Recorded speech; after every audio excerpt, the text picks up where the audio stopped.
Hi, everyone. It is 4:30 on Thursday, September 18th. I'm Katie Couric. You probably knew that already, but yet again, we have found ourselves in another insane news cycle.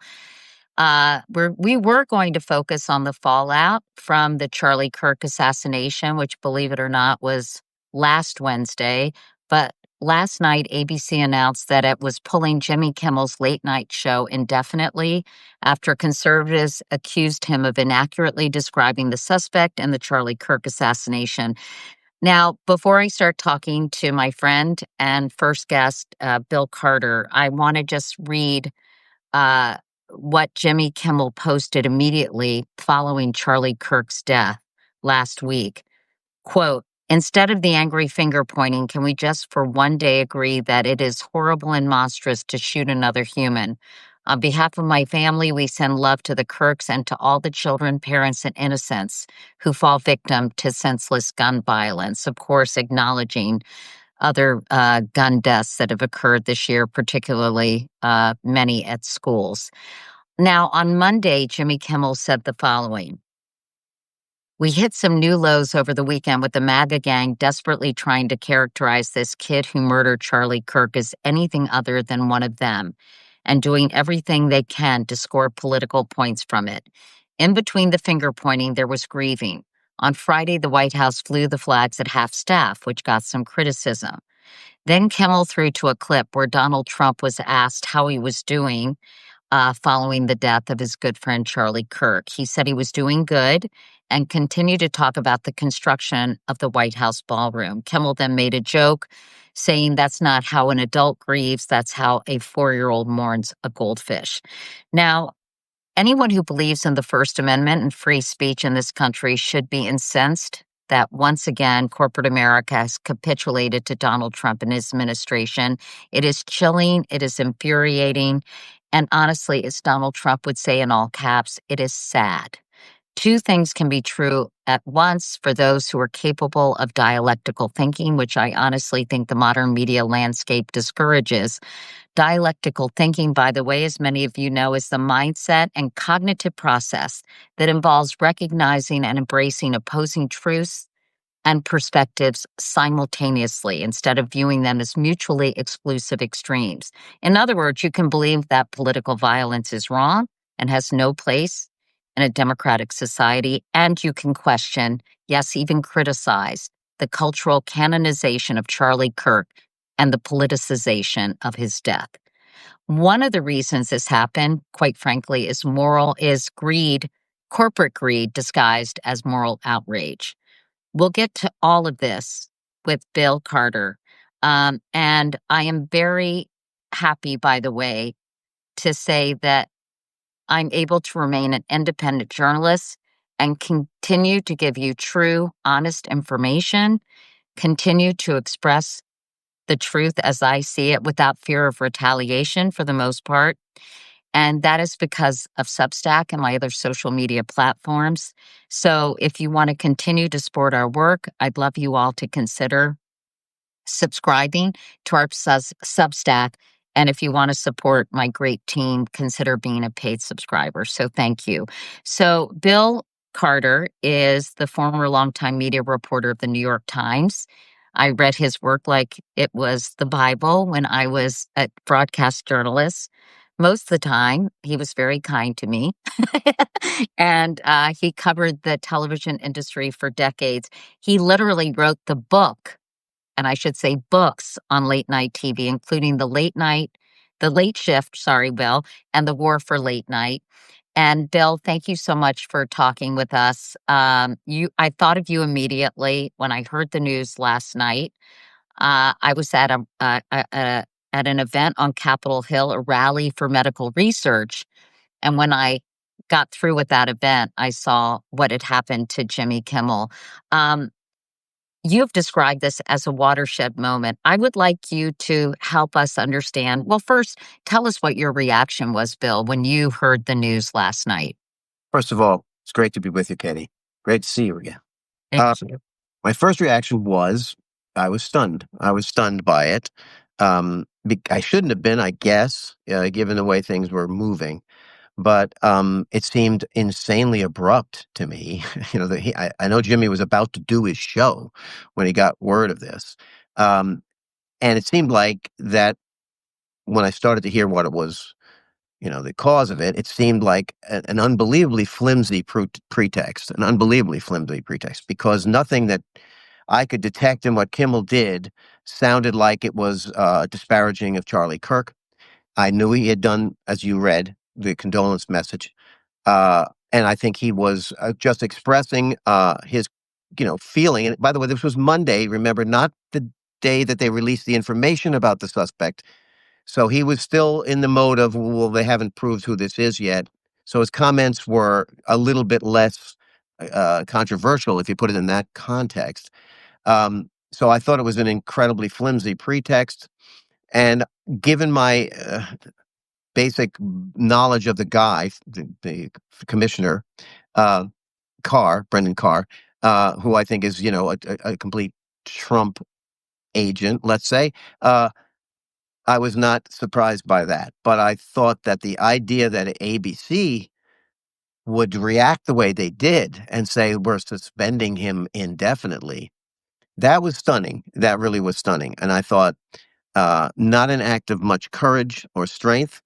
And as the next day today unfolded, that did turn to sadness. I was thinking about how I'm sad for the country. I think this is a terrible development, an undeniably um, un-American development, in my opinion. That you can find someone who's basically your hitman, and go after someone and use the power of the government, the power of the FCC, the power of licensing to say, you can't put this guy on. We don't like him. Get him off the air. You know, to ABC, we're going to take charge of your business and your business decisions. You have to take this guy off the air. That is a really depressing development, and one I think augurs nothing but terrible news for all of us. Well, when I called you to see if you would have this conversation with me today, we talked a little bit about it. And just referring back to our chat earlier this afternoon, you were saying that you believed this started with George Stephanopoulos and capitulating to the Trump administration earlier this year. Talk about that and why you think that was a terrible mistake that really set the scene for this situation as well as the situation at other networks, perhaps. Yeah, the Colbert situation for sure. And 60 Minutes and the Wall Street Journal and the New York Times, all that stuff is happening. Look, George Stephanopoulos said something that may have been inaccurate, okay, about the Trump sexual E. Jean Carroll. and the decision that Trump was liable in that case. He said he was found liable for rape, and the jury never said that specifically, so that was incorrect and should have been corrected. That's worthy of a correction. But of course, Trump decided to sue over it, and he saw an opportunity because he looks for those kind of opportunities to strike. And so ABC had a choice to make. We can fight him in court. We can say, this is a mistake. We acknowledge the mistake. He can apologize for the mistake, but it's not a slander or something worthy of $14 million or whatever it was he asked for. Instead, they settled. They settled with him. They wanted it off their plate. They wanted to get it out of the way because they have much business with the government, and they have to be concerned about that. They have to be concerned about what other aspects the government can interfere with. So they settled with him thinking that might put it aside. But that was exactly the wrong move, because in every case when you mollify a bully in some way, he gets the message, oh, well, this is very effective. This is a very effective way to act. These guys aren't going to stand up to me. I can act with impunity. And I think this is a natural follow-on to that because he has had a long-standing feud with Jimmy Kimmel. And Jimmy Kimmel has gotten the better of him in a lot of ways, which I think drives him insane. Trump, that is. And so this was an opportunity. Well, I think he was looking for an opportunity to go after Kimmel. He was gunning for him. And he has this person at the FCC who's willing to basically carry water for him. And I think he was also monitoring that show, looking for a chance for them to go after that show. And with the death, not the death, the terrible assassination of Kirk in this horrible way, uh, their alarms were going off because they thought we're getting a lot of sympathetic coverage for this. I mean, Charlie Kirk was being lionized across media, not just on the conservative side. So the idea, and it's terrible. Two little children is a really terrible situation.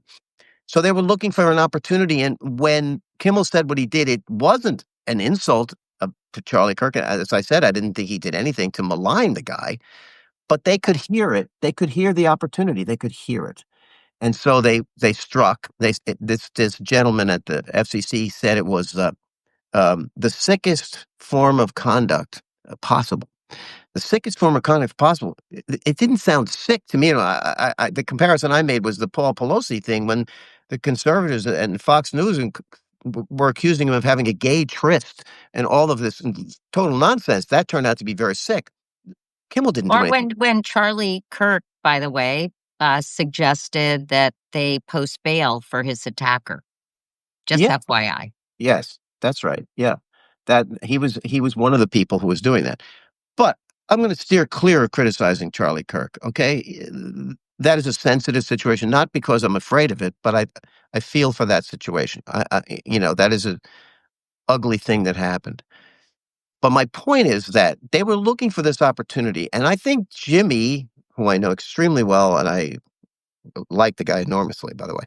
I think Jimmy was unwise. I think he sort of stumbled into this thing in a way that wasn't clear. I don't think he was out there saying it was a MAGA person who shot this guy. He was saying they're trying to use it to say to They're clear trying them. to capitalize on it to score political points and are Exactly. trying to do everything they could to Exactly. portray the shooter as a left-wing lunatic, which is something that Donald Trump has said repeatedly following Charlie Kirk's death. Yes, and this is the case. By the way, seems like with every shooting now, decide separate and say, well, is it going to be a trans person? Is it going to be a black person? Well, that's good for us if it is. Like crazy things like that. And the left probably says it's going to be a MAGA person. We can make hay with that. Either way, it's not the way to approach a political assassination, by the way. But my point is they were looking for this. He made a comment that they could use in an incredibly over-exaggerated way. And they had this vulnerable situation with this company who needed government approval for this change in their ownership of their. Right, and I want you to explain that in a second, but first you said that Donald Trump and others in his administration were gunning for Jimmy Kimmel. He posted on, I guess, Truth Social, great news for America. The ratings challenge Jimmy Kimmel show is canceled. Congratulations to ABC for finally having the courage to do what had to be done. Kimmel has zero talent and worse ratings than even Colbert, if that's possible. Yeah, I just wanted to share that to yeah, make sure that everyone heard that reaction. And now I want to go to the Nexstar Tegna yeah. situation because actually, in my introduction to you, Bill, I mentioned that this was corporate greed disguised as moral outrage. Yeah. And I'd love for you to explain the Nexstar Tegna deal and why Brendan Carr from the FCC needed to approve it. So go ahead. So they want to acquire more television stations. And their opinion is you can't be in this media world without having mass. So they already have a lot of stations, but they want to add more stations. So they want to merge it with this Tegna group, which is another group of stations, but you need FCC approval to do that. You can't just go and grab stations. That's been in the law forever, right? Isn't it something, Bill, because this would give them more stations than are allowed by the FCC? It's more coverage than stations. Like it depends on how much of the nation those stations cover, and I think it's 39% is the thing you can't go over.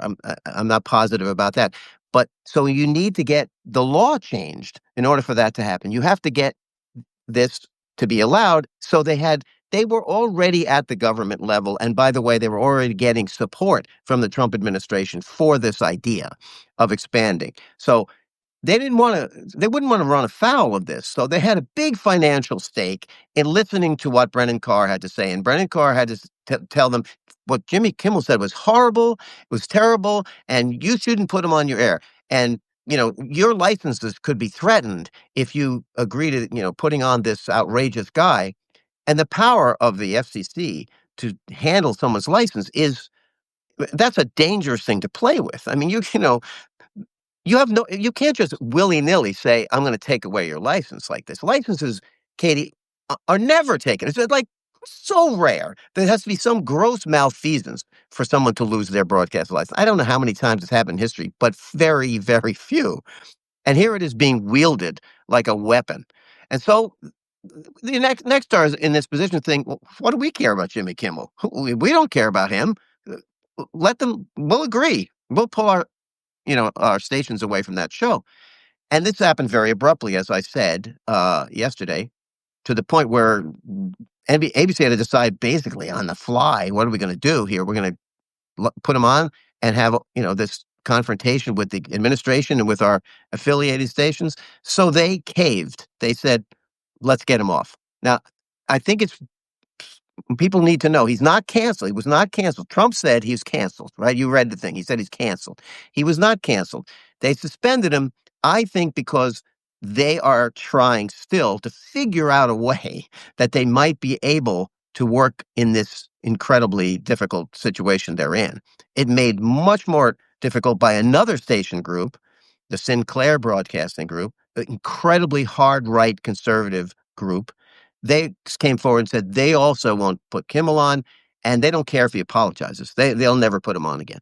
So the maximum pressure is being applied to Disney and ABC. The maximum pressure to say he's done. We're done. We're going to wipe our hands of this guy. And Jimmy Kimmel is more, Katie, than just a late night host for them. He's been the face of that network. He's been the host of the Oscars. How many times? Every year at the upfront, people go to see the upfront, the advertisers and everything, and he performs every time. He's been there every year since he's been on the show. He hosts the Millionaire show for them now. He's done other game shows for them. He's a very important figure to them, and they want him gone, and they're doing everything they can to put pressure on ABC to make that happen. And didn't someone suggest that he should not only apologize, but give money to Charlie Kirk's That was Brendan Clark. That was Brendan Clark. To Turning Point USA? Yes. Yes. Was that Sinclair that suggested that or demanded that? I think it was Kirk. Maybe it's Sinclair that demanded it. But I can't remember. Can you guys look? But it sounds. It was Sinclair. But it sounds like a bribe, essentially. Like, you better pay this up, or we insist that you do this. I mean, and Sinclair, I think it said it doesn't matter. You can do all that, and it still won't matter, because they don't want him. They don't want him on the air. The broad point is that this violates two major things for me. One is that the FCC needs to be an absolutely objective organization. It cannot be ruled by a president's fiat by saying, "I want this done and I want that done," because they have power, an enormous economic power that they can damage people with. And certainly this whole threat of license pulling, never done before, certainly at this scale, is like a shakedown kind of or activity. Obviously. And the other thing, which is equally obvious, is the whole First Amendment aspect of this. I mean, they're basically saying, this guy's a comic, but we don't like what he says. We don't like his speech. We don't like his speech, ABC. Get rid of him. Get rid of him. And the reason we have a First Amendment, the reason we put it as the First Amendment, is we had a king. And we said, we're not going to have that. We're not going to have a situation where people tell us what to say and what to think. This country does not do that. The rest of you royals may enforce that. The rest of the world, we don't do that. And we've had that now for 250 years. And now we have a guy saying, we're going back to that. We're going back to that. We're going to be able to put a guy in charge and say, I don't like what you're saying. And if you don't stop saying it, I'm going to ruin your business. I'm going to ruin your business, and I'm going to take this guy's livelihood away. And that is incredibly sad and depressing that it's even happening, but mostly because the whole nation isn't standing up and saying, "No way, man, we don't do that."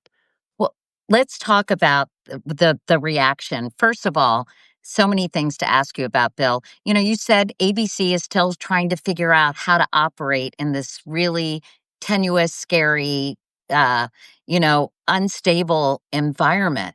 I cannot imagine Jimmy Kimmel, and I know he was approached before, like, tone it down, tone it down. I cannot imagine him going back to his show and agreeing to be less critical of Donald Trump. It just no way, no how. You know Jimmy Kimmel. I know him probably Great less friend. well than Yeah. you do, but he's just going to tell them to pound sand, isn't he? I think he will do that if they say you cannot criticize Donald Trump. For sure. For sure he will do that.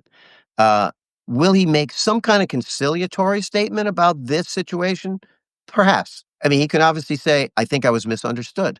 I think that was not what I was saying, and if people took it that way, that's my mistake and I'm wrong." He could say something like that. I don't see how we can go forward, though, without being the same guy saying that Trump does something outrageous. You have to make a joke about it, you know? He has to do that. Otherwise, there's no point in the show going on, you know? You're gonna hire somebody who doesn't do that? So, Isn't that a slippery slope, though, Bill? You know, listen, and I'm going to talk to Tim Miller about this, but it's the point he made earlier today. You know, the First Amendment, unless it's hate speech, right? Let's yeah, say it's insensitive or inappropriate absolutely. or uh, unkind or lacking compassion. Yes, Uh, uh, it, aren't you protected absolutely. to say something? And even if he did think, that, uh, Absolutely. he had a strong opinion about something, Yes. to start saying this isn't really what I meant, isn't Yeah. that kind of a I slippery slope too? I agree with you. I'm just trying to figure out what kind of strategy you might be able to put together if you're ABC and Kimmel to get past this. To get past this somehow. And if you want, I do have an idea about that. I think the idea is you have to sit still for a while. You have to back off. Try to let this simmer down. And with the way Trump generates news, it may not be even a story in next week, even, but if he's not on the air and it's quiet for a while and people say no decision is made or whatever, then they have to come out with some way. If they decide to put him back on, they have to say something like, "We're putting Jimmy Kimmel back on. He's going to address this." And he has to address it in some fashion. But they have to also say, and if our stations from Nexstar and Sinclair don't want to carry him, that's their prerogative. We're still putting him on. We're putting him on. He's going to be on as many stations as carry him. All of our stations will put him on Hulu, which, Disney Plus. We'll put him on live and we'll try to cover as much of the country as we want because we think his voice is still needed. And we're backing him and we're backing his voice. That's, I think, the only thing they can do is, and basically tell those people, if you want to make this anti-free speech thing, that's up to you. We are not going to do it and we're not going to cave to this pressure. Let me ask you something. A lot of people, and I've been seeing it all day on social media, have canceled their Disney Plus subscription, which includes Hulu. They're boycotting ABC. Many people on these comments, or at least I saw one person say, "Find out if Sinclair has a station in your area." Um, can the public outcry, and as Steve Brandt just said, Disney is dead to me. Can the public outcry, can a boycott, can a refusal to go to Disney World or Yep. Disneyland, Yep. or, I Yes. mean, can consumers have a real impact on this decision? And could ABC suffer financially and Disney because of this? Yes. And that's the box they're in, Katie. They can suffer financially either way. Either way.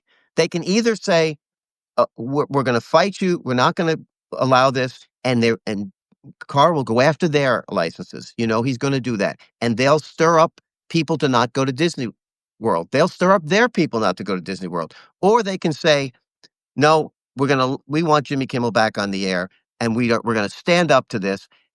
If they don't do, I'm sorry, if they do the opposite and cave, then you have all these people, not just the consumers, but you have the entire Hollywood community who's going to say, who wants to work for these guys? as soon as you do something that offends Trump, they cave. You know, that they have tremendous pressure on both ways, which to me means do the right thing. To me, I would do the right thing. But that's why I don't think people should cancel Disney yet. They did not cancel Kimmel. And so I wouldn't jump to the conclusion that you shouldn't go to Disney World yet. I would say they're under. But I think for some people, Bill, sorry to argue with It's you enough. on this point. For some people, the Yeah, suspension is enough, it is. Yeah, and even if they don't cancel him, the idea that they yanked him off the air because of this yeah. is outrageous enough, coupled with the George Stephanopoulos capitulation. And they're just saying, enough with you people, we're Maybe, done. maybe. But if they decide to fight, if they because somebody has to do that, Katie. Somebody has to make the decision. We're going to fight. And if it's Disney, then I respect that. If Disney says we're going to fight, we're not going to just fold here. Okay, we made that decision because we had to let cooler heads prevail. Now that we've analyzed it, we're fighting these guys. We're not going to stand. We're not going to stand for this. I would respect that, and I'd say, okay, good, because somebody has to do it. So up till now, every law firm and every university, they've just said, okay, pay him off, get him off our back, pay him off, get him off our back. My late husband's old law firm did in Williamson Conley. They're representing a lot of the people who are fighting them. Yes, yes, and I was very happy to hear that because I know a young lawyer who just joined the firm. But I would so want to hear from somebody now who says, "Well, the New York Times is doing it," but the New York Times is in a unique position, right? Because they're a Pri- privately owned newspaper. Privately held, and it's their entire brand. Their entire brand is the paper for independent journalism. That's their brand. So they can't, if they give it up, they might as well close shop if they give in to this Well, guy. they're not going to give in. No, I they're can't not bear gonna give it. I No think way. it's gonna cost them some money, but they're not gonna give in. But it's also the most preposterous of all the lawsuits. It's just this generalized thing. Oh, they've been writing bad things about me for years. Or they did an editorial in favor of Kamala Harris. I got to sue them for that. I mean, Right, they endorsed Kamala Harris, so we're gonna sue them. I mean, it's outrageous, it's Bill. preposterous stuff. That's what I'm talking about. With Stephanopoulos was preposterous to settle. They would have won the suit. 60 Minutes was ridiculous to settle. They would have won that suit. Maybe in a summary judgment, they would have won that suit. It was a ridiculous thing that they edited something favorably. That was crazy. But I mean, at this point, if you give the rope to the guy, he'll hang you with it. He went after John Carl the other day, the reporter for ABC, saying, you're another guy, you're hate guy, and I already got money from your network. And he's going to whack people with this forever once you give in to him. So, Not only that, but it sets a tone, and I think it creates fear no doubt, among these corporately owned networks. I'm so glad I don't work there because I would have probably gotten fired a long time ago. But, that people cannot make cannot give factual information if they're facts that the president thinks you are know, not flattering to him. and Katie, in the first administration, the Trump administration, there was a whole lot of back and forth about how do you deal with the fact that he's lying all the time, right? And the New York Times didn't want to use the word lie. Remember, there was a whole thing about that. Right. New York Times took big hits about this because they were trying to play fair. They were trying to play fair, and you can't do that when it's preposterously wrong. You know, you Yeah. you can't. You have to say, if Trump says I'm going to cut drug costs by 1,200%, you have to come out and say that's physically impossible. You can only cut by 100%, and then you're giving it away. That's an absurdity. You can't. And he's made a lot of things with figures like that are crazy. And even he says Ukraine is taking on a country 20 times. It's 5 times bigger. It's not 20 times bigger. All those things you have to. If you're a journalist, you have to step back and say that actually isn't true. It's this. And they didn't wanna do that the first time, and now they've started to do it, and he's reacting like, "You can't do that to me." I don't know if you saw the news late today, Katie, about what he said in general about his coverage. Yes. Can you I think we have a quote actually about that. What Aaron Parnas is reporting. My friend Aaron Parnas. Do you guys have that quote anywhere? I do. And that's for sure. Where is it? Okay, I just want everyone and we'll talk. By the way, I'm happy Matthew Dowd later. Yes. And MSNBC, that was pretty shocking Yep. to me, but we'll be talking to Matthew about that. But okay, I know we have to go. But Aaron Parnas reported today, Trump said to reporters after landing on Air Force One after coming back from England, quote, they're 97% against. They give me wholly bad publicity. I mean, they're getting a license. I would think maybe their license should be taken away. I mean, now he is saying the quiet part out loud. Exactly, because it's working, and he's going to say, "I'll take your license away if Hi, anything on the sissy. news is negative to me. I'll take your Yeah. license." So, Hey, Bill, before we go, I want to ask you one last question. You know, Bob Iger, I reached out to Bob Iger to see if he'd do an interview with me. Not surprisingly, he declined, but I appreciated that he emailed me back right away. Um, Bob Iger has an incredible reputation in the entertainment community and the news community. And I was stunned that he approved this. yeah. Well, he has an NFL deal hanging. It's all the same kind of thing. They have deals hanging, and he has shareholders to answer to. It's not easy to do. I mean, I have to say, of all the corporate guys I've covered, he is maybe the most likely to think about this in a serious way about what the implications are. Bill Paley had to approve Murrow going after McCarthy. Yeah, at some point you do it because you have to do it. You can't just back off and cower all the time. And if you have a backbone, and Bob has always had that. I mean, I've known him since he first started at ABC. Roseanne would quit and he'd say, "I don't care. We'll work." He does not just cave. So, if there's one guy I'm hoping is the guy who says, "No, no more. This is it. No more. I won't do it." This is the situation. He's going to have to step up. Well, we'll all be watching how ABC behaves and if, in fact, the network will grow a pair Yeah, or follow suit and continue to capitulate and, and chip away or put a sledgehammer to the what First it is. Amendment. What it is. It's not. They're not chipping. They're swinging a big sledgehammer at it. So, Bill Carter, I'm sorry we're talking under these yeah. circumstances, but boy, it's so great to reconnect with you. Sissy Biggers, an old friend of mine from NBC, Oh, God, well, is watching and said it was great to see you again. And let's stay in touch because I'd love to talk as this story develops. absolutely. Great You're to the see. best. Thank Great. you, Bill. Okay. Bye-bye. Okay. Stay tuned, everybody, because Tim Miller is coming up, and we're going to be talking with Tim from the Bulwark, and he's always insightful and great to talk to. And so stay with us, everyone. I hope you guys are doing okay. These are really important conversations. And here is Tim. Am I fakaked? You are correct. Sorry. There Hi, you go. Tim. You don't look fakaked to me. Thank you. Thank you. My team just kind of fixed my phone.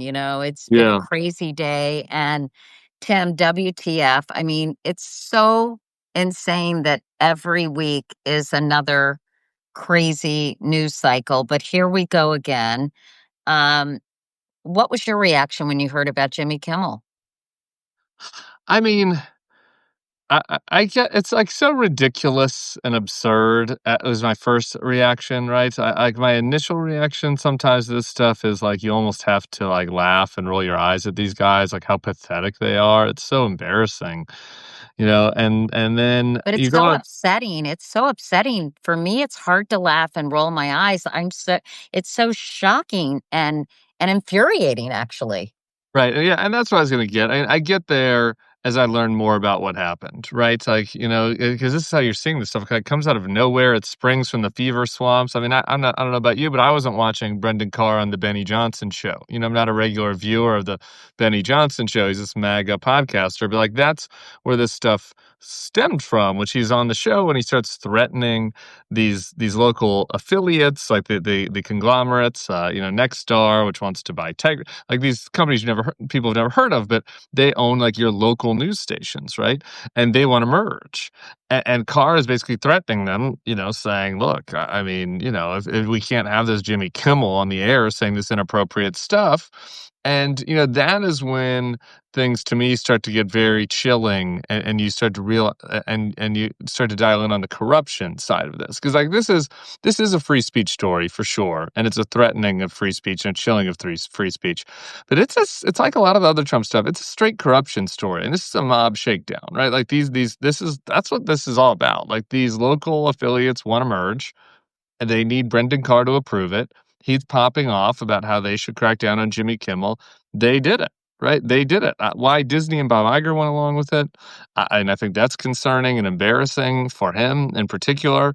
But that is like what was driving all of this, right? It's these guys' resentments, these kind of pathetic guys in the Trump White House that can't handle criticism, combined with the corruption that we've seen throughout the administration. And to me, that is what kind of takes the story from just a pathetic, embarrassment to something that's really kind of pretty concerning about where the trajectory we're on.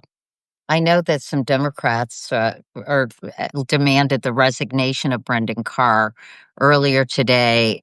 They accused him of forcing ABC to suspend Jimmy Kimmel's late night show through regulatory threats, which we were just talking about. Think any Republicans will grow a pair and join them? Um, I don't. No, I don't think so. I mean, we haven't seen them on any of these other really issues, growing a pair. I don't know why this would be the one. Look, I think that on this sort of stuff, these guys um, are unwilling to get crossways with Trump on stuff that's important to Trump. And I think that's the key thing here, right? You saw Pam Bondi. Let's just look at that example. Last week, Pam Bondi comes out and says, we're going to go after hate speech following the Charlie Kirk assassination. And you saw a rare little bit of outrage from the right going after Bondi, right? Saying that, no, this isn't right. We're for free speech. People have a right to say what they want. The government shouldn't target them. And then she kind of has to back down. But then Trump goes out there and says, no, no, he endorses that, right? He's like, yeah, she should go after them, right? And those same people don't go after Trump, right? Like, and so, they might differentiate from the administration on some niche issue that matters to them. But on stuff that Trump cares about, and this is obviously stuff that Trump cares about, this is what motivates Trump. The revenge tour is why he's in there.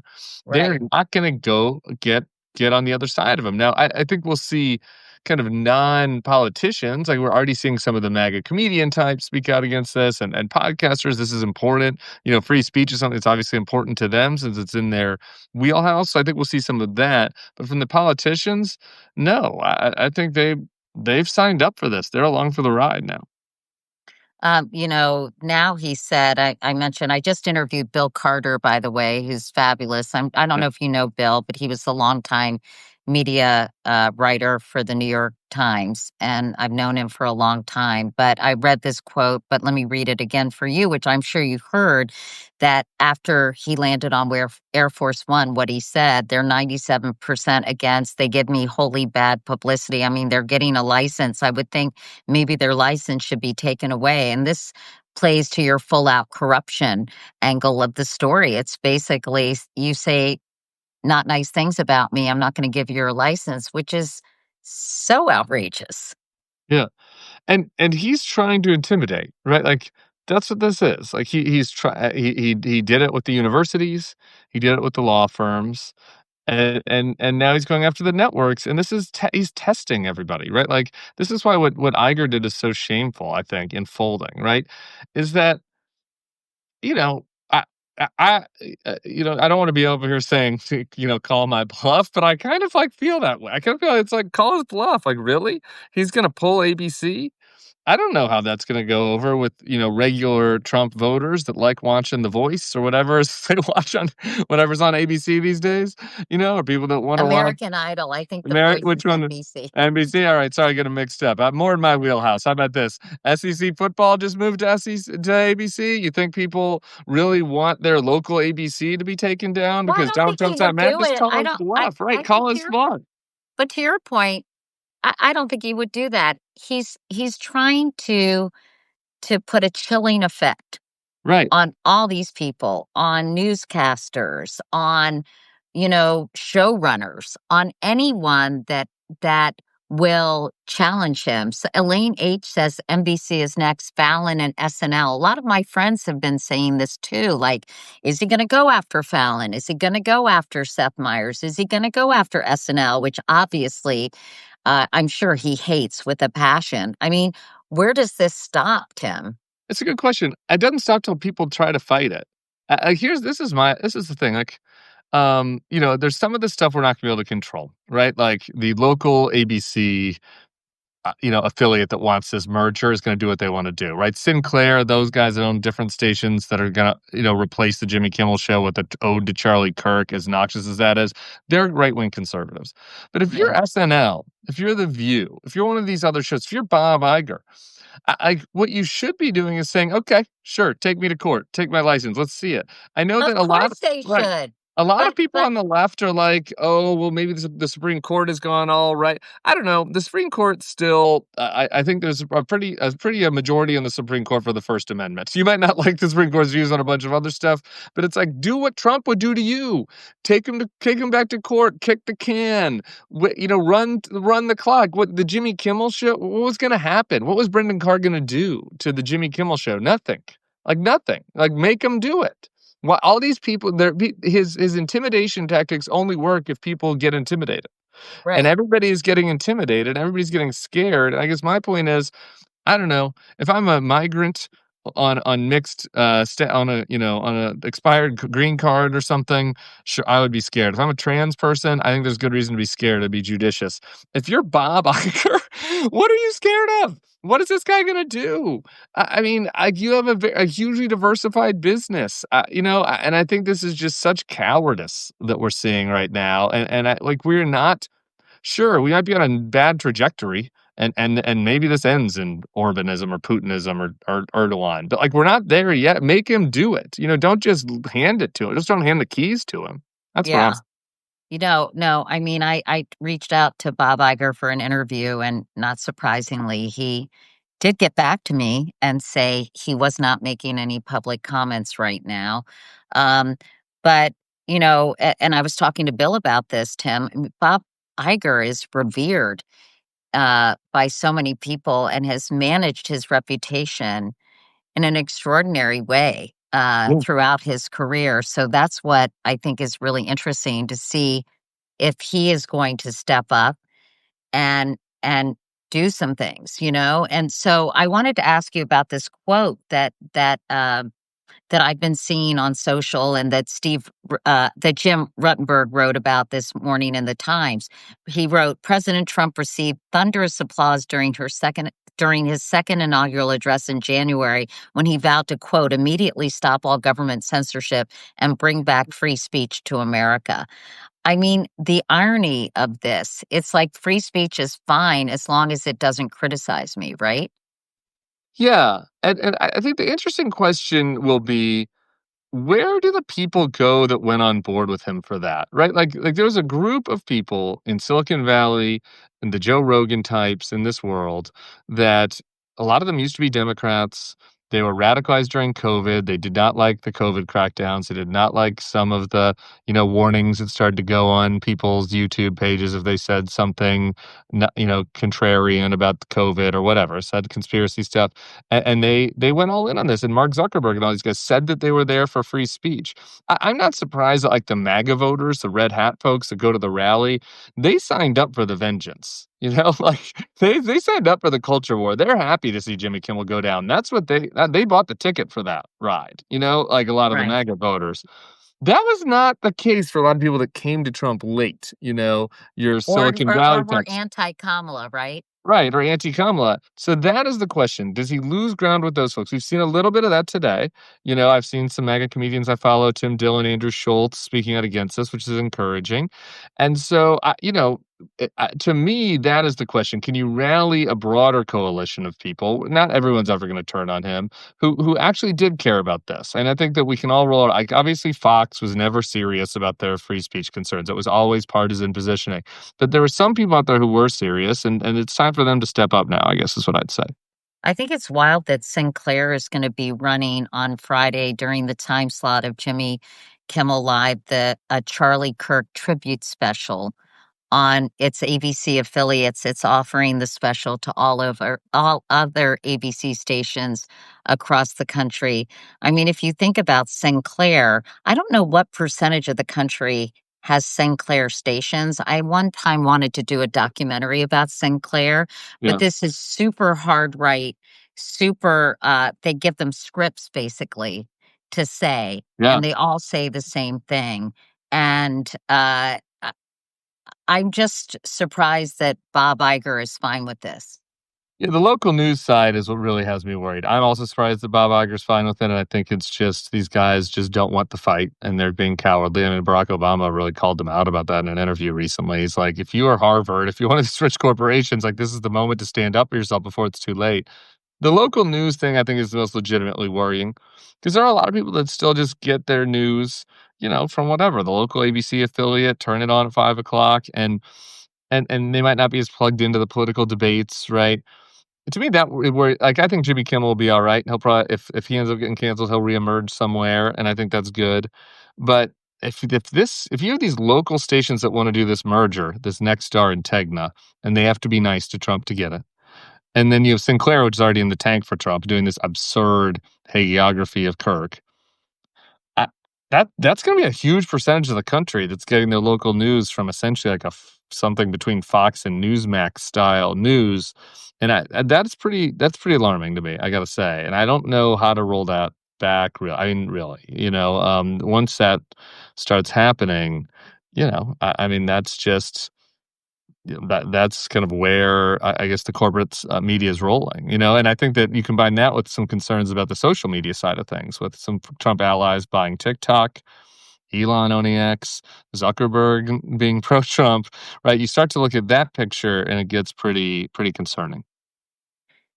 My team just said Sinclair owns or operates 185 TV stations in 86 markets. When the company buys a station, its coverage of national politics increases significantly, as does the shift to the right, according to a 2018 American Political Science Review Journal study. And I think you have reason.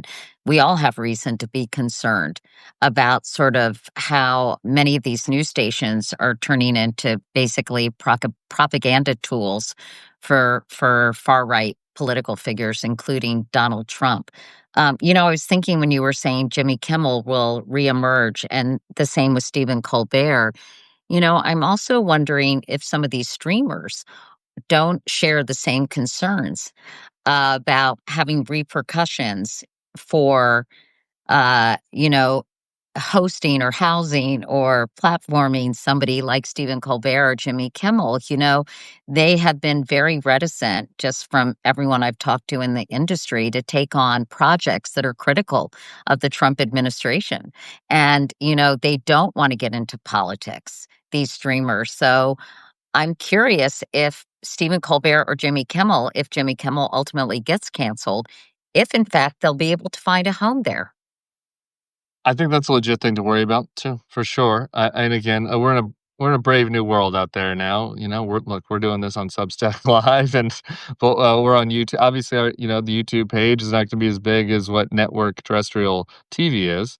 But I've heard the same thing from people that are pitching stories, and it's even more, I think, of a chill than even just anti-Trump stuff. I have friends that are kind of pitching, whatever documentaries or political based stuff to these streamers, and they're just kind of like, "We don't wanna touch it." Like, it kinda doesn't even Exactly. matter, actually, it doesn't even really matter if it's, like, overtly anti-Trump, it's just like, we'd rather not touch it altogether, and that is real, that is, like, that kinda chill is out there for sure. I just want to read what Obama said on X today. After years of complaining about cancel culture, the current administration has taken it to a new and dangerous level by routinely threatening regulatory action against media companies unless they muzzle or fire reporters and commentators it doesn't like.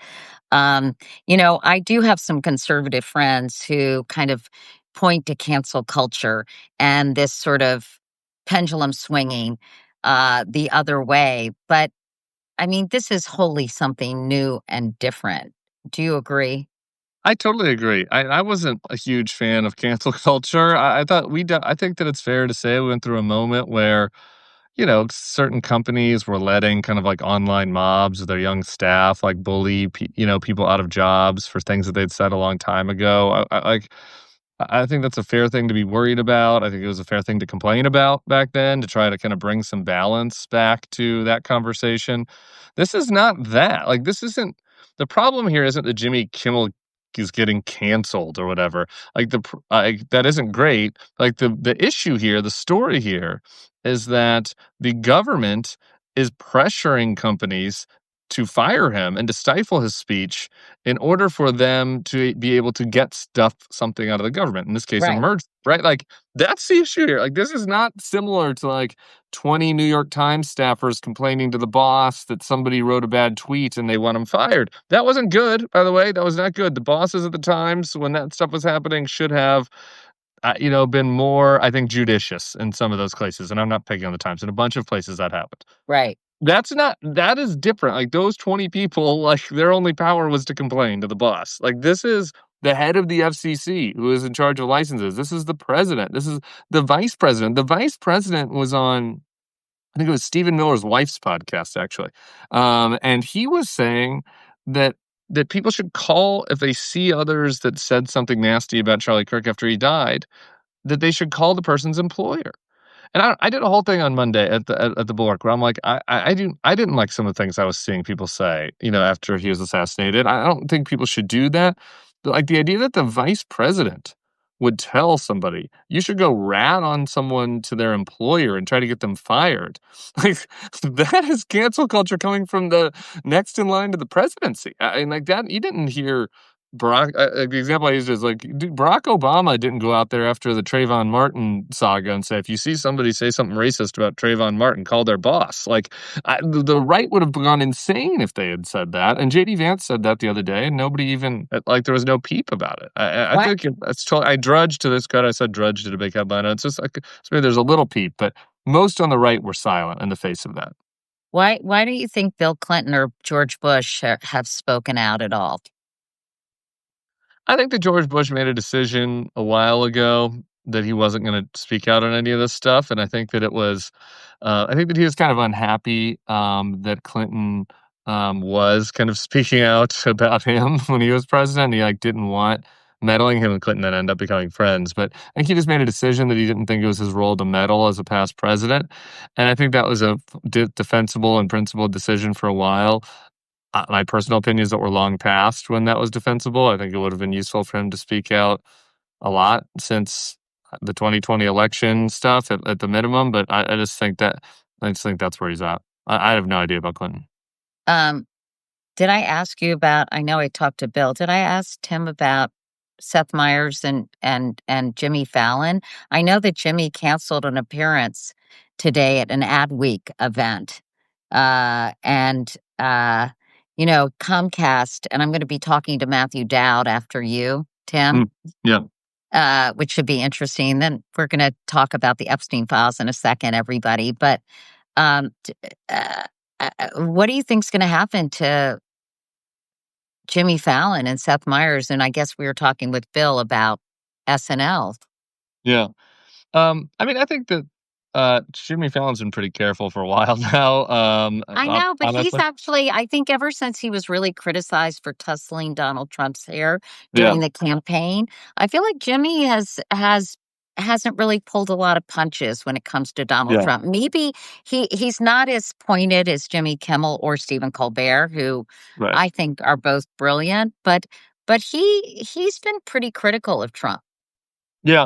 I don't know. I mean, I think that I one thing that Brendan Carr said today, I think it was on Scott Jennings' show, we just posted on the Bulwark, was there's this rule, and I might not have the exact name of it right because it's not, the fairness doctrine is gone, but it's kind of an equal time rule, right? Mhm. Where if you're a comedy show, you have to have one. If you have one side on, you have to have the other side on, but you don't have to do that if you're a news show. There's a news exemption to that, and late night shows have had a news exemption, and Carr has said that they might look into that.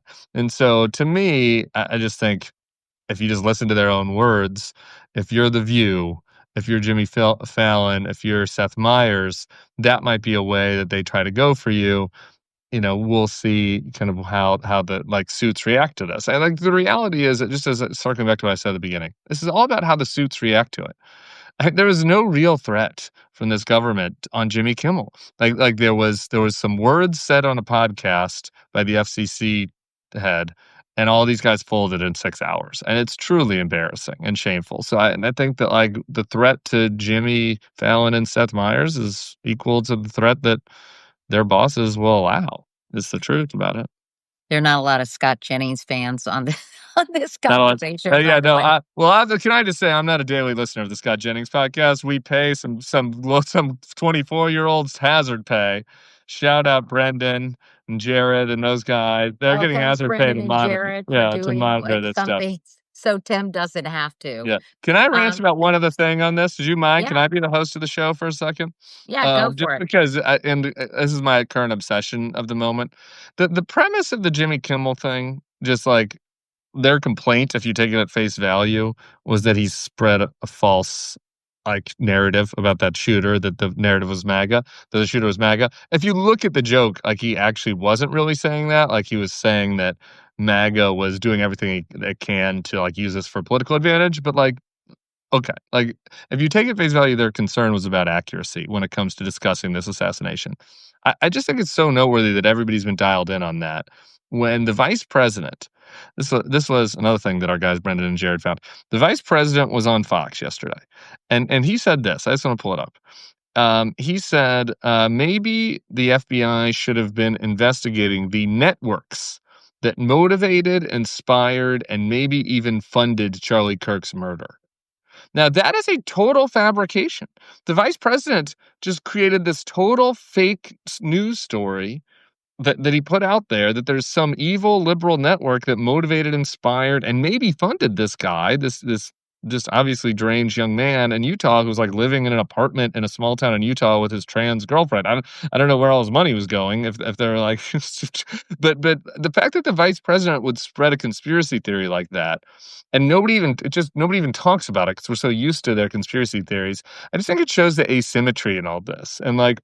You could not imagine that in the past. You could not imagine, like, after the Oklahoma City bombing, like Al Gore going out there and being like, this was a secret right-wing cabal that was funding it. It was George Bush. And that's what's happening now. The vice president is just advancing that craziness. And I just, anyway, I'm using every platform possible to rant about this in the hopes that other Yeah, I people don't start blame talking you. I about mean, his lies. it is outrageous that he did it. And by the way, anyone who wants to know the quote that Jimmy Kimmel said, I'm just going to repeat it Oh, yeah, sure. because I think it's important. On Monday, he said the following: "We hit some new lows over the weekend with the MAGA gang desperately trying to characterize this kid who murdered Charlie Kirk as anything other than one of them and doing everything they can to score political points from it. In between the finger pointing, there was grieving. On Friday, the White House flew the flags at half staff, which got some criticism." He then threw to a clip of Donald Trump, who was asked, "How are you doing after the death of the assassination of your good friend?" I'm paraphrasing. Donald Trump said, "We're doing good," and started talking about the ballroom, the construction of the White House Yeah, ballroom. It was very bizarre, it was honestly. fun. And Jimmy Kimmel said he was in the fourth stage of grief, which is construction, which follows demolition. It was a pretty good joke because honestly, it was so bizarre that Donald Trump didn't answer the question in any kind of, Human. human, but also like rational, kind of like responsive way. I mean, he just ignored it. Um, But anyway, what do you think's gonna happen? Do you think that ABC is going to, they said he's been suspended indefinitely. Do you think that they're going to cancel him? Can you see any world where ABC will suddenly have a change of heart and say enough is enough? What do you think, Tim? I mean, I think that they hopefully are getting pushback and should, and folks, everyone should be reaching out to them via your own Disney Plus subscription or whatever. But I don't. I think it's hard to see him come back. A lot again because of this bottom up. Like ABC's pressure now is going to come from like even if they put him back on, wouldn't those next star stations put him on? now they still wanna get that merger. I would guess probably not. Would Sinclair put them back on? I would say almost certainly not. So that's I think Nexstar was like 20 something percent, together that's like a third of the stations, give or take. I don't have the numbers in front of me. But so now if you're ABC, you gotta bring them back, and then even then, like a third of your affiliates aren't gonna air them. Well, And as then if Bill you're Carter Jimmy, what said, would you do? Yeah. well, Bill Carter said, ABC can put him on Hulu and put him on Disney, and if the stations don't want to run him, Bill even went as far to say to me, "Hey, they could also say, hey, you don't want to run Jimmy Kimmel? Guess what? You can't run the NFL football games." Right. No, that's true. But would Jimmy could you see Bob Iger doing that after his behavior this week? That's hard for me to imagine. Would Jimmy wanna do that? Like, after all this, if you're Jimmy, he's made a Right, lot of right. money, That's what I you know? said to Bill Carter. Like if they say, I don't know. Will Jimmy want to do it? I wish I could talk to Jimmy Kimmel. I reached out to Howard Stern to see if he'd do an interview, and I haven't heard back from him because he's such a close friend of Jimmy Kimmel's. But uh, I don't know. What a crazy, fucked up country we're living in right now. It's been a weird week, Katie. I don't know, and on a long list of weird, strange, screwed up weeks. I was going to say it's been a weird 9 months, hasn't it? Extremely. Extremely, I don't know, I was talking on the board today, and somebody mentioned that it was a year we were like, it was 1 year ago that, we're doing the Haitians, they're eating the dogs and eating the cats, and I was kinda like, "That was only a year ago?" I mean, I feel like I've lived 3 lifetimes since that, this is just kind Before of the we world we're go, in. Yeah. Before we go, I have to ask you because a lot of Yeah, people please. watching this are asking about the Epstein files. It Okay. always comes back to that. By the way, did you see how they projected all those Epstein videos on what was it, on Buckingham Palace? Windsor Castle. Windsor Oh, it's Castle like Castle? No, I during missed Trump's that. visit, which I I missed thought that. was a stroke of genius. But um, you know, it, uh, people haven't forgotten about them. Someone saying release the files in all Yeah. caps. Um, so so where are we with that? Do you know? I thought that the Kash Patel hearing on this, I watched the Senate one, I didn't watch the House one, so just caveating, maybe he expanded on this answer. But in the Senate hearing, he was pressed actually by my senator from Louisiana, John Kennedy, who's been mostly a clown recently, but in this case, he was pressing him on this issue. And Cash essentially says, I don't have to quote in front of me, but essentially says like we're they're like I've read some of the files, not all of them, and there's no other co-conspirators. Right? He's not saying that they didn't have co-conspirators. He's just saying the evidence that he has, there's no other co-conspirators besides Epstein and Maxwell. And like that is just so unbelievable, right? Like it is so preposterous. And we know from listening to the women who've spoken to FBI officials over the years that at least other people have been accused of wrongdoing. Like we know that because we've heard from women who said that. And so it's a straight cover up. I don't know that we will learn a lot more um, until and unless the Dems are back in charge of the House. And this was something I was asking Hakeem Jeffries on. And then the question becomes, do they spend time on this and care about it? But to me, it's like, well, once you get subpoena power back, you can start subpoenaing. Not just Cash Patel is going to lie to you, but like the other FBI officials who were reviewing the files and like talking to them about it. Who knows? Maybe they all plead the fifth and all this. But I think that I don't think the story's going away anytime soon. I guess is my short answer. Hey, I know what Matthew Dowd's waiting in the wings, but Tim, what's the latest on redistricting? I saw Yeah. Arnold Schwarzenegger. God, how do we keep up with this news? Arnold Schwarzenegger spoke out against California redistricting, and other states are talking about it. I don't really know the status of various states at this on the top of my head, but how are we looking at that right now? Yeah. Um, look, Arnold, who I love, in his defense on this has been his issue for a long time, and I think maybe he's not updating to the reality of the situation we're in. Like, and so just to his credit, I think he's been a long time opponent of partisan gerrymandering, which in a vacuum is the right place to be. Unfortunately, we're just not in that world right now. This is going to go to the ballot in California. All evidence I have is that I think California voters will support the new maps. The California map changes will basically even out the Texas changes. I think the Republicans are going to try to squeeze out some other seats Right? by Isn't redistricting. Indiana? Isn't Indiana Yeah, redistricting? Indiana, Missouri, maybe Florida, Ohio. Democrats can probably squeeze out another seat out of Maryland. My guess is if you just, at the end of this whole process, what we'll have is less fair maps. The Republicans will probably have 4 or 5 seats more than they would have that are favorable to them. It doesn't mean that they win all of them, right? But like 4 or 5 more seats that are favorable to them than they would have before this fight started. The Democrats will. No, the Republicans will. The Yeah, Republicans will. yeah, because there are just more states out there that have. Unfortunately for the Democrats, a lot of the gerrymandered states that hurt them are like purple states, like North Carolina or Wisconsin, where it's mixed. Where Republicans are in charge of some parts of it and Democrats are in charge of others, and so those states aren't going to redistrict, right? Like the North Carolina map is really unfair to Democrats, and they have a Democratic governor, but they have a Republican legislature, so that's not going to change. The Republicans have more of these states where they control all of it and can change the maps. So I will see how it actually turns out, but I just think that if you look at the field, California and Texas end up evening out, and then it's these other Republican states. You'll see how many more they can get out of them.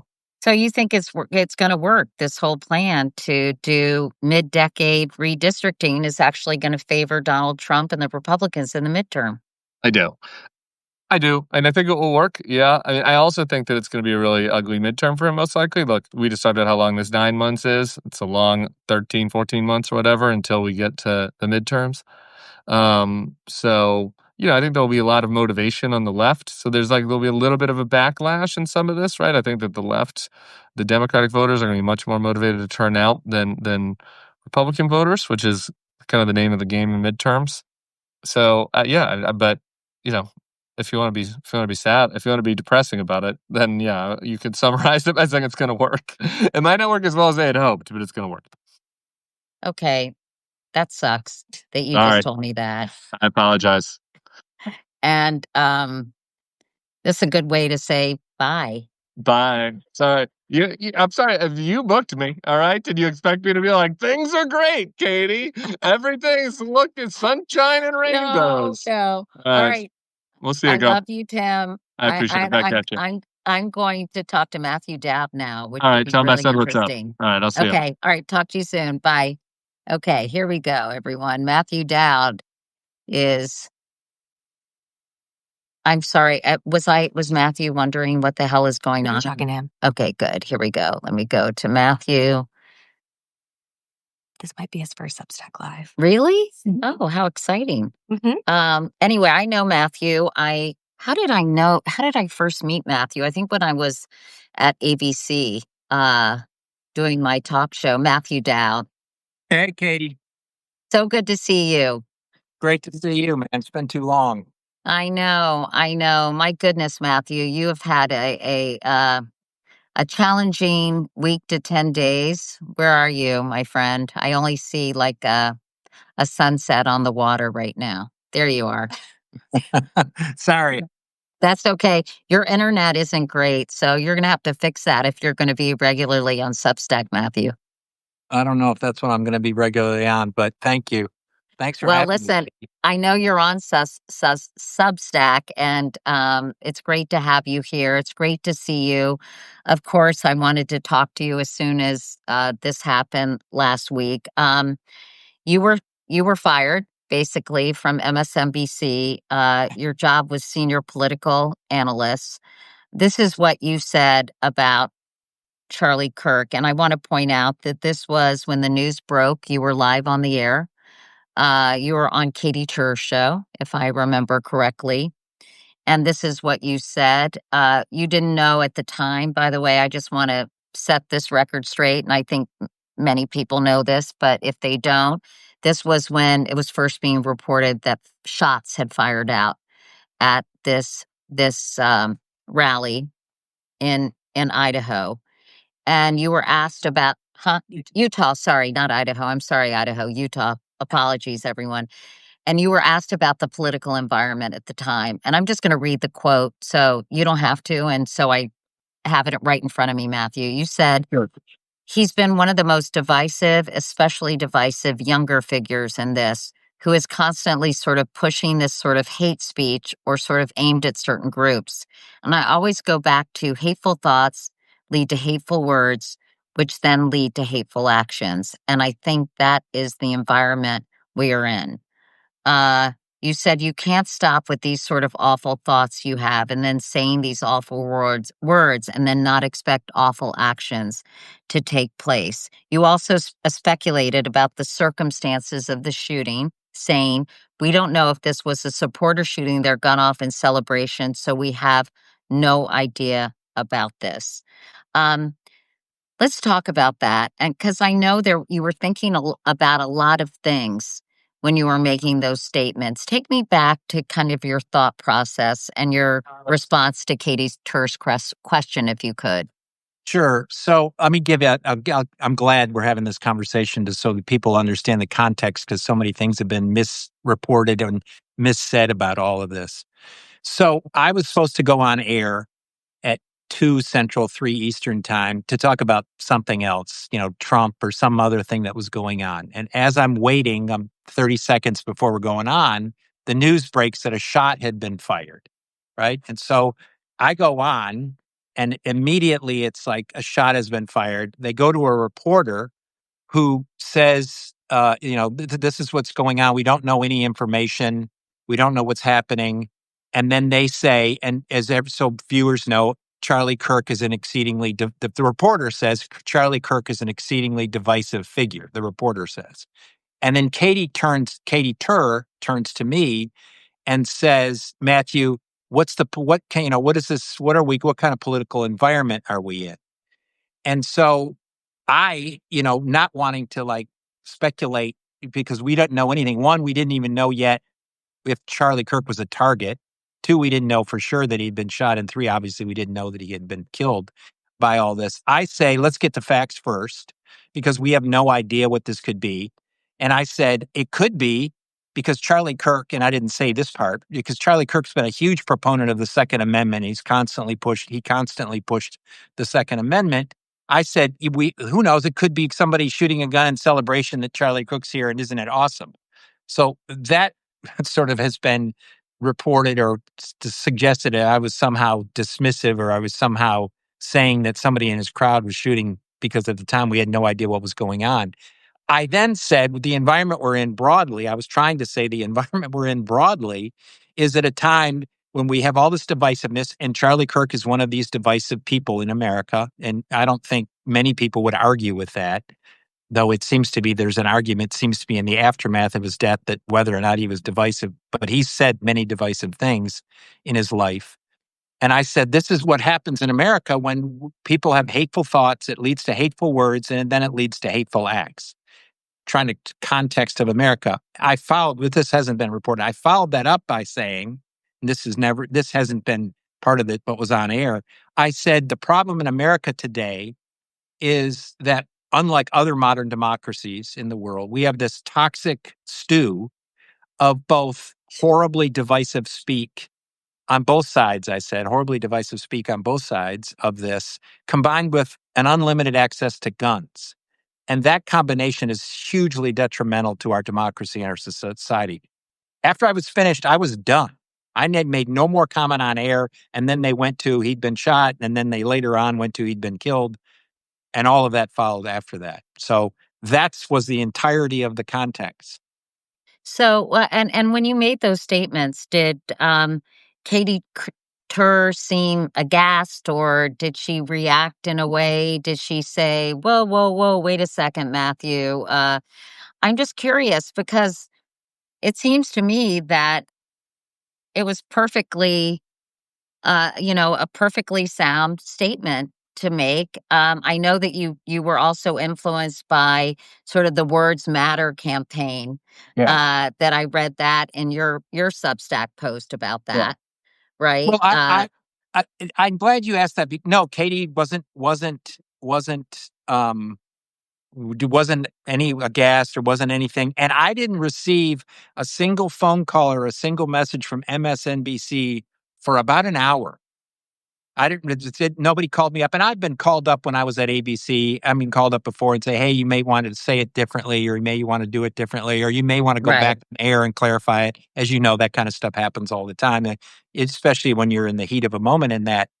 It wasn't until all of this sort of right-wing sort of media got on it, and then MSNBC reached out to me. So they didn't reach out to me at all in the interim period of, they had no problem, as far as I knew, with my words or what I said or anything like that until this sort of right-wing group of folks then fed on it and then basically said, they started saying, I said Charlie Kirk deserved it. And Jesse Waters said that exact statement. Jesse Waters said, Matthew Dowd said on air that Charlie Kirk deserved this, which is blatantly a lie in this. And so then I got that about an hour or so later, as I say, I was reached out and said, hey, they asked me, have you looked at social media? And I said, no, I'm not looking at social media. Well, there's a big uproar among the right about your comments. And I said, well, what comments? And well, what you said on air. I said, did you look at what I said on air? No. Well, when I said, why don't you go back and look at what I said on air and look at that? And then 15 minutes later, it's like, well, they've interpreted your actions to mean this. You need to put out an apology. You need to put out an apology and apologize for this. And I was like, well, what did I say that was like problematic? And at that point in time, that MSNBC, in my view, had forgotten the timeline. They'd quickly forgotten the timeline, adopted the narrative that was being pushed, that I said this after we knew he was shot. And many people were saying this, I said this after we knew he was killed, which wasn't even known until like an hour after I was on air that all of that happened. And you have to put out an apology. Otherwise, we're going to put out an apology. Otherwise, we're going to put out a statement. And I said, let me put something out. I wrote something up that basically said, in no way was I intimating that this, and there's an apology online that you can read. That's not my original apology that I wrote. My original apology that I wrote, nobody knows this is the first time I've said this, what was, love to his family, much thought and prayers for his family and his friends at this time, which is in there. And then I said, I made an appearance in a sudden moment, and I said I apologize if my words were interpreted to mean X. That's what I said. I apologize to my words were interpreted to mean X. In no way did I want to intimate that Charlie Kirk's words were responsible for what happened to him. They got that, and it wasn't enough for them. And so they wrote one, which is what then I said, okay, fine, I'll put what you guys want on. I'll do that, fine. And I thought that was going to be it. Right, Katie? And then about 15 minutes later, they said, the president of the network is going to put out a statement. And I said, I thought we agreed that I would put out a thing, and that was going to be it. Well, no, she wants to put out, then she put out her statement, which everybody knows, calling my acts, calling my words, unacceptable, insensitive, or whatever, all the things she said. They put that out. And about 2 hours later, I got a phone call, not from the president of network, who I know, Rebecca Cutler, who I know. I got a phone call from the head of talent and the producer, or one of the main people that was reaching out to me, saying I'd been terminated. That's how it went down. When you got that call, what did you say, Matthew? Well, I said, I think you guys are making a huge mistake. I said, and I know that that's not anything what I meant. It's been misconstrued, and they agreed with that. They agreed it had been misconstrued, but they said it didn't matter. The decision's been made. This is it. I said, well, you guys get to make that call. I think it's a mistake on your part to do this for many different reasons. I'm not even talking about me personally. I'm talking about this environment we're in, that you're going to just throw raw meat and they're not going to let up on me. I'm not the end of it. I won't be the end of this. So I think it's a big mistake, but I'm a big boy. I know when I'm told, so there's nothing I can say. Bye. After you were fired, it was highly unusual, I thought, that the CEO of Comcast, Matthew Brian Roberts, the president, Mike Kavanaugh, and Versant CEO Mark Lazarus. Versant is the new name of the MSNBC spinoff. Is Rachel Maddow watching, by the way? I don't know if she is, but anyway, hi, Rachel, if you're here. I'm not sure if you are or not. But anyway, they sent out a letter, Matthew, to Comcast NBC Universal employees that read, you may have seen that MSNBC recently ended its association with a contributor who made an unacceptable and insensitive comment about this horrific event. That coverage was at odds with fostering civil dialogue and being willing to listen to the points of view of those who have differing opinions. We should be able to disagree robustly and passionately, but ultimately with respect. We need to do better. I'm just going to read another paragraph from the letter, Matthew. Bear with me. Charlie Kirk believed that, quote, when you people stop talking, really bad stuff starts. Regardless of whether you agree with his political views, his words and actions underscore the urgency to maintain a respectful exchange of ideas, a principle we must champion. We believe in the power of communication to bring us together. Today, that belief feels more vital than ever. Something essential is fractured in our public discourse, and as a company, wait, you guys, don't do that for a second. That values the power of information. We have a responsibility to help mend it. As employees, we ask you to embody our values in your work and communities. We should engage with respect, listen, and treat people with kindness. Let's talk about that letter. I was pretty stunned at that letter, that these guys were weighing in on the whole thing. What did you make of it? Well, I was shocked that why would they do this? Why would they weigh in? I mean, normally, okay, the president of MSNBC had already made the decision, or or in conjunction with them, maybe. I don't know that, but it certainly feels like the way it went down, it was made in conjunction with them in this, but I don't know. Um, I was like, why is this being raised at that level and them putting out a statement like that? That was my first thing. What is this? Why are they doing this? And anybody else can speculate why they might be doing this. But the second thing, as I read it, I was like, wait a second. You guys are saying that Charlie Kirk, wanted to foster a sharing of opinions and like not, not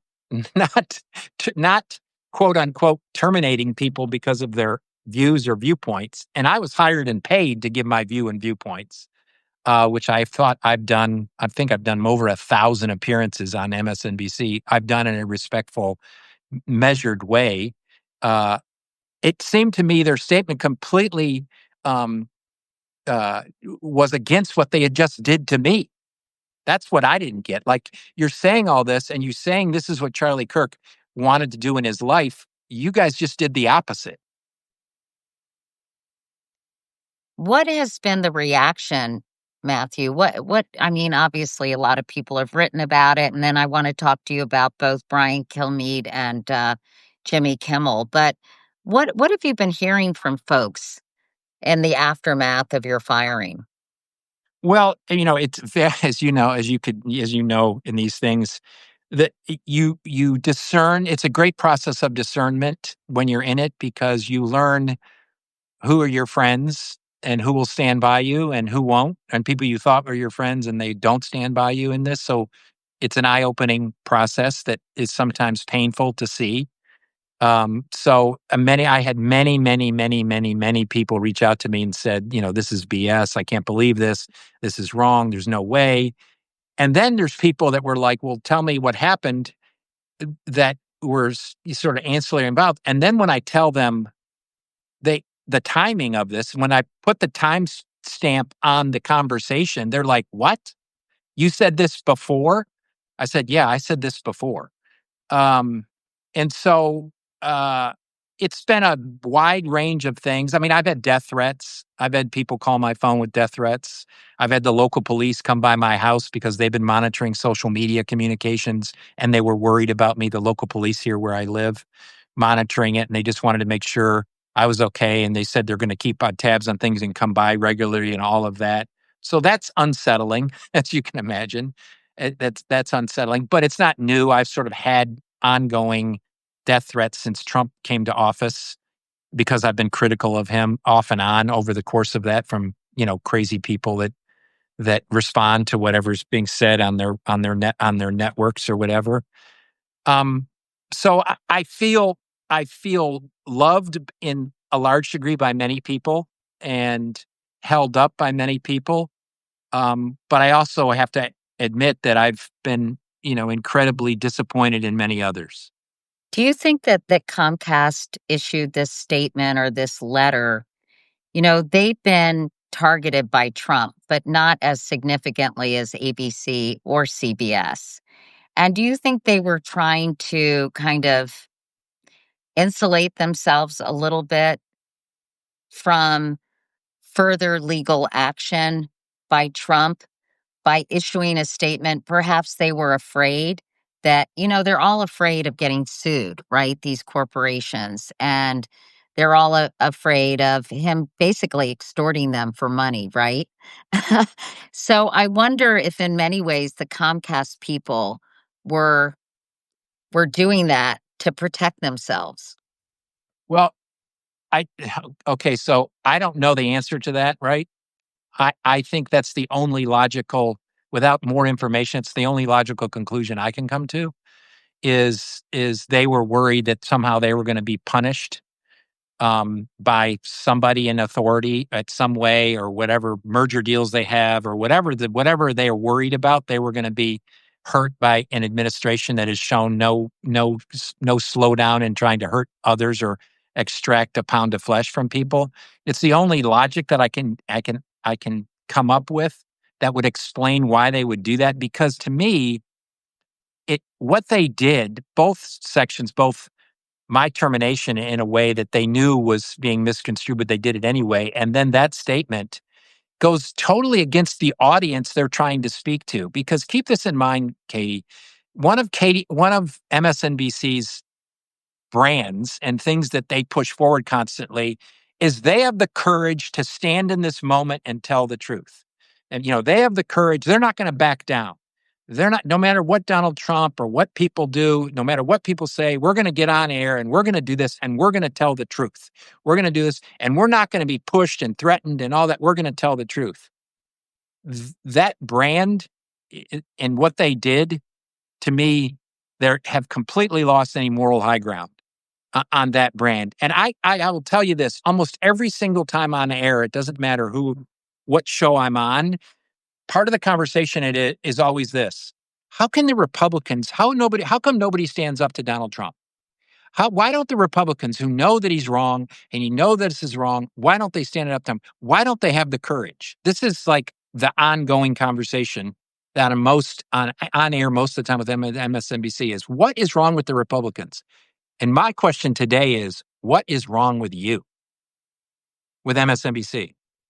Yeah. I wanted to ask you, people are asking on social, are you frustrated that you lost your job, but someone like Brian Kilmeade at Fox News, am I saying his name right? Kilmeade, right? At Fox News gets to keep theirs after proposing on air that mentally ill homeless people should be killed by involuntary lethal injection. I'm not upset about it, because I'm not upset Frustrated. about I'm not frustrated or upset that he didn't lose his job and I did, because I'm not a believer that people should automatically be terminated because of something, because that's obviously part of Fox's thing, and they obviously have no standards. So, they have no standards, and they demonstrated they have no real standards of what goes on air and what people say, because you could give 10,000 examples of crazy stuff that's been said in this. I'm more upset and frustrated by the environment we're in, where somebody like him continues on air and somebody like me is fired. And what does that say about us as a country? That's more of my frustration. I'm going to be fine. Unlike many people who suffer the onslaught of this, they may not be fine. I'm going to be fine. I'll go on. I have a good life. My kids love me. All of that is fine. I can still buy groceries and all of that. So I'll be fine. My voice will be out there in whatever way I want it out there. But it is a concerning, exceedingly concerning thing about what does it say of us as a country. Not only that, I mean, yes, sort of, yes, the big picture, but I also think about the chilling effect, Matthew, this has on other commentators who are on MSNBC, who are going to be careful what they say, be less critical of the Trump administration for fear something like this happens. Well, Katie, And I let me speak to that, because I said that when they were terminating me. I said, you guys understand what this is going to do? That, what this will do, this will cause people in the building to do. And they were like, decision's been made. And in the aftermath of this, I've had any number of MSNBC, and won't mention names, any number of MSNBC people call me and say they're reluctant to now invite certain guests on air. They're reluctant now to say certain things that they would normally say. They're reluctant now to sort of book programming in a way that reveals what they want to reveal because they're scared. That's already happening. I'm really surprised at MSNBC. I got to be honest with you, Matthew, the way they handled it. And it is really bizarre and surprising and disappointing. And I'm sorry this happened to you. Well, I appreciate that, Katie. I thank you for saying that. I guess I was surprised in the moment. I mean, I'm a person that's experienced enough political campaigns and enough in life, and I've seen enough. I was surprised and a bit shell shocked in the moment, but upon reflection, I'm actually not all that surprised because, as you know, you probably know as well as anybody, on these major corporations and these major news platforms, loyalty in their mind goes one way. Loyalty is a one direction. And you think it's two directions, but it's one direction in this. And it's a lesson that I've learned in life that, like, don't think that whoever you're doing things is going to be loyal back unless you know you can trust that person. And so shell-shocked initially and all of that. But, you know, there's a reason why Maya Angelou said, famous quote of Maya Angelou said, the courage is the most important of all virtues because courage allows you to practice every other virtue consistently. And the lack of courage that exists in platforms across America is astounding to me. I agree with that. And people are saying, that I wasn't surprised, but MSNBC to me kind of stood apart as a news organization that really encouraged kind of civil discourse. And I think what you said was manipulated and misinterpreted. And I don't know, they get criticized. They're like featured on Fox News every night, you know? So Well, and you mentioned Jimmy Kimmel. What's amazing, and now if you watch any of their shows in the last 24 hours, all the shows are talking about how, like, this is awful for America that Jimmy Kimmel was, indefinitely suspended, and isn't this awful for America? And it's a chilling thing for the First Amendment. And they're saying that on every platform. Not one person has said anything about me. Not one person on that network has said, they've all gone out of their way to say, isn't this horrible what happened to Jimmy Kimmel? Isn't even including Morning Joe and Mika, who went after me after the show, basically saying they were glad I was terminated. And now today they're talking about how awful it is for our country that somebody like Jimmy Kimmel can't say what he said and he is indefinitely suspended, and not an iota about what their employer just did to another employee. did you hear from any of the anchors or correspondents? Some of them. Yeah. I mean, and all of them, all the ones that I heard from were like, I'm so sorry. I'm so sorry. I'm so sorry. This is awful. I can't believe this has happened. I can't believe this has happened. This is horrible. This is horrible. It doesn't say good things about our company. This is from anchors on air. That doesn't say good things about our company. And, it's not a good thing. And that I'm so sorry. I'm so sorry. I'm so sorry. And that's what they say. What was your reaction when you heard about Jimmy Kimmel just kind of taking your own situation, even though that's hard to do? But when you heard about it, I'm sure as somebody who's covered politics for a very long time, Matthew, and somebody who also experienced this kind of, cancellation or, in his case, indefinite suspension, just big picture, what did you think? It's an awful time in America, another example of an awful time in America where we're abandoning the First Amendment, or I guess the First Amendment only applies if you say certain things a certain way. Otherwise, you don't have First Amendment rights. And even a comedian, a late night comedian. And I read through everything that Jimmy Kimmel said, and I was like, what? He got indefinitely suspended, which I think means he's fired, but I don't know. If I were Jimmy Kimmel, I wouldn't go anywhere near that show again if I were Jimmy Kimmel again after they showed their true colors in this. So that was my initial reaction. My second one was kind of a smile on my face, actually, Katie, because I thought, like when you go through this initially, and I wrote this I posted this on Substack and on Blue Sky. I said I was sitting at the Truth Bar, sipping a drink by myself, and I was obviously feeling, alone and all of that. And then all of a sudden in walks, Jimmy Kimmel. And then in walks Karen, the woman from the Washington Post. And so now I have company. And so I thought to myself, if I'm in the group of those folks, if I'm now in that group, I, glory be. I'm happy to be part of that group. The View didn't even mention Jimmy Kimmel's, indefinite hiatus. Did you find that odd? I don't know if you watch The View. I sometimes watch it. I didn't catch I it don't. today.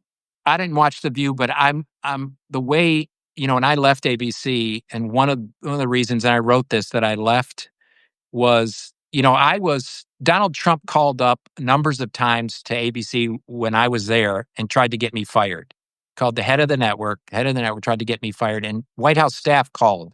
ABC tried to get me fired, and ABC didn't tell them to go jump in a lake. Didn't tell the president, we stand by Matthew. What ABC did was come to me and said, can you tone it down? That's what ABC did in reaction to that. So I'm not surprised, because they're the company that just paid $16 million and, threw George under the bus Right. in the process. So I guess, when they think their bottom line is threatened, or they're worried about something, it didn't surprise me that and I'm sure they put out some notice. They may not have done it by email, because now everybody's worried about what they say in email or whatever. They may have called up and said, don't say a word. Who knows? But I'm not surprised at ABC, because a witness to them was when they were threatened, they were threatening me. Their response wasn't to stand by me. Their response was to come to me and try to get me to change. What do you think? Where is this going to lead, Matthew? Do you think anyone is going to have the courage? Any network? We were talking earlier. I was talking with Tim Miller, and before that, Bill Carter, who the media writer for the New York Times for so long. And, they both made the point, basically, that, intimidation doesn't work if you refuse to be intimidated. Do you think that anyone is going to have the courage to stand up to this administration and say, you can't do this? There's a First Amendment in this country, and it doesn't mean just speech that you think is flattering to you. Well, I think there are persons that are doing it, right? There are persons that are doing it that keep their voice out there. It's one of the reasons I wrote the Substack, even though I had death threats and all of that, and I knew that my security was threatened. I wanted to basically say, here's what actually happened, so everybody has it.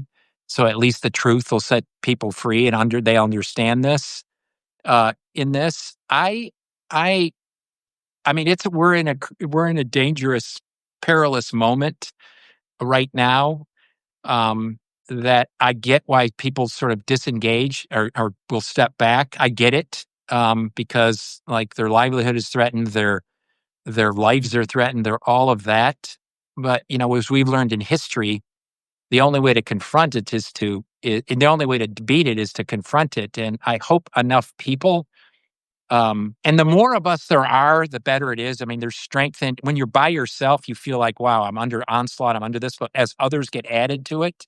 I tell you, if somebody would be smart, somebody would, and I know somebody's thinking this today, there's a country song about all my exes. Yeah, If live all in the Texas. exes, yeah, if all the exes of the all of us who are fired, let go, all that, there's a pretty good talent pool of folks that could form the basis of a news network that would actually do the right thing. And MSNBC better be really careful, because if that happens, they're done. They're done in this space. But I think the more of us there are, the more there's going to be a momentum of like, let's band together and do something. And that's what my hope is based in. Well, you're welcome to come and talk to me anytime, Matthew. I have so much respect for you and your thoughtfulness, and have appreciated your perspective for a very long time. And in fact, I want to ask you kind of an unrelated question to get your expertise. And that is a Wall Street Journal article I read earlier today that said the Trump administration is going to ask the Supreme Court to allow them to review the Fed governor, Lisa Cook. Lisa Cook has been accused by the Trump administration of doing, kind of, I don't know, fudging the books and not declaring two homes or something like that as an excuse to remove her so Trump can put somebody on the board of governors who's more easily manipulated or an ally of his administration.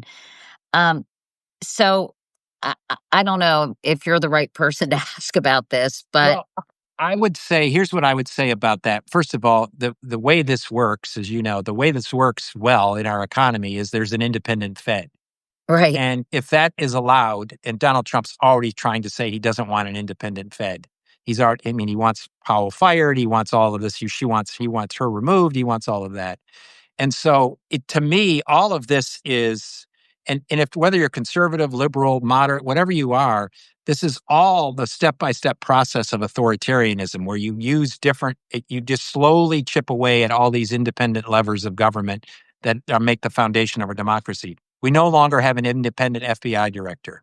He basically does whatever he's told by the White House. We no longer have an independent attorney general. She basically does whatever she's told by the White House. He now wants to abolish an independent Fed so they do exactly what he's told. We don't have an independent HHS where science leads on health and an independent CDC where they can make decisions based on data and health. All of those things, from the enforcement of the laws to protecting our children from health crisis, vaccinations, and now the Fed. And this is all, every time one of these steps happen, people say, well, that's as far as it'll go. And then it goes another step. And then it goes another step. And then it goes another step. And then it goes another step. And then all of a sudden people wake up and say, how did we get in a dictatorship? That's how it happens. It's like a frog in It's like slowly a frog in boiling boiling water, water. right? Yep, Um, exactly. well, I am really I'm so happy to see you. I'm so happy to talk to you. As I said, come and talk Thank anytime you. and give us your perspective. Before we go, by the way, I hope everyone signs up for Matthew's Substack. It's called Lighthouse Sentinel. I'd love for people who aren't familiar with you to tell us a little bit about your background because I think they might find it interesting. Sure, sure. So I grew up one of 11 kids in an Irish Catholic family in Michigan, which is where the lighthouse things. I've been a huge. Every time there's a place I can go and see a lighthouse, I'll go because Michigan on the Great Lakes has lighthouses. That's why it's called that. And Sentinel is it's something that protects. So it's my idea of protecting democracy. In that, my father worked in the auto industry. My mom was a public school teacher in Detroit. I have 6 brothers, 4 sisters who are all over the country and in various political leanings, which is why I think I have a pretty good bead on things. I've lived in Texas. I've run campaigns on both sides of the aisle. I got interested in politics because of Watergate. I watched the Watergate hearing when I was 12 years old. And when I watched it, I was like, that's what I want to do. I want to get involved in politics. And so since then, I volunteered in campaigns and worked on campaigns. I did Democratic campaigns in here for Ann Richards and a lieutenant governor named Bob Bullock. And then I did George W. Bush's presidential campaign. I did Arnold Schwarzenegger's governor's race. And then I got out. Then I decided I was done with that. And then ABC hired me. And then after that, I went to MSNBC. I've written a couple of books. One sort of on leadership and then more and more spiritual, more sort of, it has some poetry I've written and stuff like that, but a much more spiritual approach to life. I grew up Catholic. I still am a person of faith, though I have disagreed with the church on many things and what's happened in the church. But, being one of 11 kids, I think gave me a good training ground. Your poor for, mom, by the way. yeah. And she passed away rather young. Uh, right after the number 11 moved out of the house, a month after number 11, when the house was the first time the house was empty in 40 something years, she passed away. But my dad's still around. He just turned 91 yesterday. But, I love being from a big family and being Irish. I always have, I'm willing to get in a fight. And how would you describe yourself politically? Because, you have worked for Democrats and Republicans. I would say I'm probably the best. More of an independent. I believe that right now the only avenue to protect our democracy that's available right now, Uh-oh. Oh, wait. the only one in defense of the Constitution and the way our democracies work, and one person, one vote, and the rule of law. And so, though I'm an independent, I would say that I would tell people that for the time being, that right now the only path to protect our democracy is voting for Democrats. So in many ways, people say that makes me a Democrat, and if people want to say that, that's fine. I believed in a Republican Party. My first vote for president was for Ronald Reagan. That was my first vote for president. I voted for Ronald Reagan because I believed in small government. I believed in the rule of law. I believed in free trade. I believed in all of these things that don't seem to have any proximity to the Republican Party today. There's nothing even close to it. So that's why all the time we have these conversations about conservative, liberal, or it really doesn't. The people that are advocating these things aren't conservative. They're really not conservative. They're not principled conservative like Liz Cheney or Adam Kilsinger, other people like Kinzinger, or other people like that. So I would, I'm progressive on some issues. I'm conservative on other issues. I would say I'm independent, but I would say I'm advocating for the Democratic Party today because I think it's the only option that stands in the breach to protect our democracy today. Well, that's a good place to end our conversation. Again, Matthew, great to see you. Thank you so much for doing this. And everyone who's been watching this whole Substack Live with Bill Carter and Tim Miller and Matthew Dowd, we're really grateful. We work really hard to put these shows together. I have a team, they're all sitting behind me on their computers. And Matthew, listen, I wish you all the best. Let's stay in touch. And if there's anything I can do for you please, I'm just a text away. Thank you, Katie. I really appreciate it. And thank you for having this conversation because it allowed me to sort of explain the entire context of it and what actually happened, which most people don't know because doesn't get reported that way. And certainly MSNBC isn't reporting it that way. Well, I'm glad that we were able to provide you with a platform to do that, Matthew. Thank you, Katie. Thank you. Thank you for Okay. what you do. Thank you. Thank you. All right. Thanks, everyone. We'll see you soon. Bye.